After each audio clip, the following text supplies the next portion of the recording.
اولیاء کاملین میں سے ایک ایسی ہستی جنہوں نے بر صغیر پاک و ہند میں 90 لاکھ غیر مسلموں کو کلمہ پڑھا کر دائرہ اسلام میں داخل کیا، انہوں نے مسلمان بنایا۔ یہ پہلی شخصیت اور پہلی ہستی ہے حضور شاہ اجمیر، حضور غریب نواز، عطائے رسول فی الہند سیدنا خواجہ معین الدین حسن چشتی اجمیری سنجری علیہ الرحمت و رضوان۔ 6 رجب شریف آپ کے عرس مبارک کی تاریخ ہے۔ پوری دنیا سے عاشقان رسول اور عاشقان خواجہ غریب نواز ان کے عرس مبارک میں شرکت کرتے ہیں، اور جو لوگ ان کے درگاہ شریف پر حاضر نہیں ہو سکے وہ اپنی اپنی مساجد میں، اپنے اپنے محلوں میں، اپنی اپنی بستیوں میں، اپنے اپنے شہروں میں عرس خواجہ غریب نواز، عرس شاہ اجمیر، عرس خواجہ غریب نواز عطائے رسول فی الہند کے عنوان سے محفلیں منعقد کرتے ہیں، اور ان کی عظمت شان، ان کی خدمات کا تذکرہ کر کے لنگر تقسیم کرتے ہیں۔ یہ وہ اولیاء کاملین ہیں جن کے دم قدم سے آج گلشن اسلام میں بہار ہے۔ آپ اندازہ فرمائیں کہ اگر خواجہ غریب نواز، شاہ اجمیر، ہند الولی حضرت خواجہ معین الدین حسن چشتی اجمیری رضی اللہ تعالیٰ عنہ اجمیر شریف میں تشریف نہ لاتے، انڈیا میں تشریف نہ لاتے، بر صغیر پاک و ہند میں جلوہ گری نہ فرماتے، تو آج یہ اسلام کی شمع جو روشن ہے یہ موجود نہ ہوتی۔ یہ ان ہستیوں کی تبلیغ، ان کی دعوت، ان کے اخلاق اور کردار کو دیکھ کر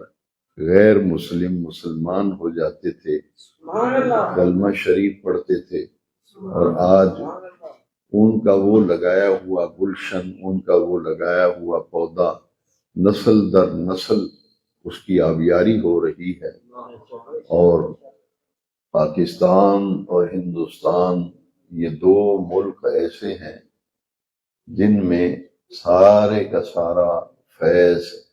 حضور خواجہ غریب نواز عطائے رسول فی الہند خواجہ خواجگان حضور شاہ اجمیر رضی اللہ تعالیٰ عنہ کا یہ روحانی فیض ہے۔ آپ کی کرامات تو بے شمار ہیں، لیکن عرض کرنے کا یہ مقصد ہے کہ اللہ والے جو ہیں خدا کی زمین پر جگہ جگہ ان کے آپ کو مزارات نظر آتے ہیں۔ جہاں جہاں اللہ کریم نے پسند فرمایا اور اپنے کسی نہ کسی پیارے بندے کی وہاں ڈیوٹی لگا دی، اور حضرت داتا گنج بخش علی بن عثمان الحجویری رضی اللہ عنہ کو آپ دیکھیں کہ آپ غزنی سے تشریف لائے تھے، اور راوی کے کنارے آپ نے اپنی قیام گاہ منتخب کی، اور وہاں بیٹھ کر حضرت داتا گنج بخش علی بن عثمان الحجویری رضی اللہ تعالیٰ عنہ نے اسلام کی ایسی تبلیغ کی، ایسی دعوت دی، ایسا اخلاق اور کردار اور اپنی زندگی کا کامل نمونہ پیش کیا کہ ہندو جوگی اور کثیر تعداد میں ہندو مذہب سے تعلق رکھنے والے لوگ اور دیگر مذاہب سے تعلق رکھنے والے لوگ حضرت داتا گنج بخش علی بن عثمان الحجویری کی دعوت و تبلیغ، ان کے پاکیزہ اخلاق، پاکیزہ کردار، پاکیزہ زندگی کو دیکھ کر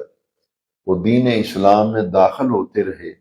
اور ان کی زندگیوں کے اندر تبدیلی آئی، اور ان کا تعلق اپنے رب کریم سے جوڑا حضرت داتا گنج بخش علیہ رحمہ کی یہ مسائی جمیلہ ہے۔ اسی طرح حضور شاہ اجمیر خواجہ غریب نواز رضی اللہ تعالیٰ عنہ، سرکار غوث اعظم شہنشاہ بغداد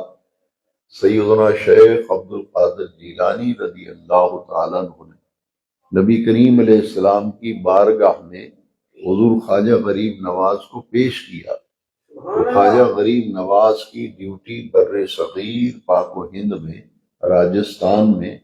یہ ڈائریکٹ نبی کریم علیہ السلام نے انہیں یہ ذمہ داری سونپی کہ آپ اس علاقے میں جائیں، وہاں ڈیرا لگائیں، وہاں اللہ کی مخلوق کو اللہ کے راستے کی طرف بلائیں، دین کی دعوت دیں۔ اسی لیے ان کے اسم گرامی کے ساتھ عطائے رسول فی الہند کا لقب بولا جاتا ہے۔ عطائے رسول فی الہند، کہ ہندوستان میں آپ کی تشریف آوری اور آپ کا وجود یہ مدینے والے آقا صلی اللہ علیہ وسلم کی عطا ہے۔ تو یہ ہستیاں ہیں جن کا ذکر بھی ہونا چاہیے، اور ان کے عرس کی تقریبات جہاں تک ممکن ہو سکے تو ہمیں ان کے اہتمام انعقاد کرنا چاہیے، جہاں یہ محفلیں ہوں وہاں شریک ہونا چاہیے۔ اگر یہ سب کچھ نہ کر سکیں تو کم از کم رجب کی 6 تاریخ کو، اس کو چھٹی شریف کہتے ہیں، تو ہر گھر میں جس کو اللہ کریم نے یا رسول اللہ کہنے والوں کا مسلک عطا کیا ہے، عقیدہ عطا کیا ہے، ان کی یہ ذمہ داری ہے، اور اولیاء کاملین کی محبت کا یہ تقاضا ہے کہ ہر گھر میں 6 رجب شریف کو حضور خواجہ غریب نواز کی چھٹی شریف اس طرح منائی جائے کہ حسب توفیق 2-4 آدمیوں کا کھانا جو ہے وہ گھر میں کوئی چیز میٹھی پکا لیں، کھانا پکا لیں، اور دعا مانگ کر حضور خواجہ غریب نواز کی روح کو ایصال ثواب کر کے اس لنگر شریف کو تبرک و تقسیم کریں۔ اس عمل سے صاحب مزار کی جو روح ہے وہ متوجہ ہوتی ہے اور ان کی خوشنودی حاصل ہوتی ہے۔ اس لیے برکتیں حاصل کرنے کے لیے ہمیں یہ کام ضرور کرنا چاہیے۔